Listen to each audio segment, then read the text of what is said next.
எந்த கோவிலிலும் காண முடியாத அதிசயமாக சங்கு சக்கரமேந்தி 4 திருக்கரங்களுடன் உள்ள கருடாழ்வாரை 108 திவ்ய தேசங்களில் ஒன்றான கும்பகோணத்திற்கு அருகில் உள்ள இந்த திருவெல்லியங்குடி கோலவில்லி ராமர் கோவிலில் நாம் தரிசிக்கலாம்.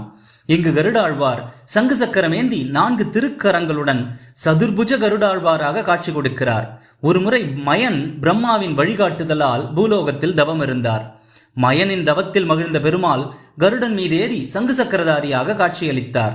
அப்போது மயன் தசரத குமாரனாக ராமாவதார கோலத்தில் காட்சி தர வேண்டினார். தன் கையில் இருந்த சங்கு சக்கரத்தை கருடாழ்வாரிடம் கொடுத்துவிட்டு ராமனாக வில்லம்புடன் தரிசனம் தந்தார். இங்குள்ள கருடாழ்வாருக்கு துளசி மாலை அணிவித்து தீபமேற்றி வழிபட கிரகதோஷம் நீங்கும். இந்த திவ்ய தேசத்தின் ஸ்தல புராணத்தை விரிவாக நாங்கள் தனிப்பதிவாக வெளியிட்டுள்ளோம். வேண்டும் அன்பர்கள் டிஸ்கிரிப்ஷன் மற்றும் முதல் கமெண்டில் உள்ள லிங்கை கிளிக் செய்து அந்த பதிவை பார்க்கலாம். எந்த கோவிலிலும்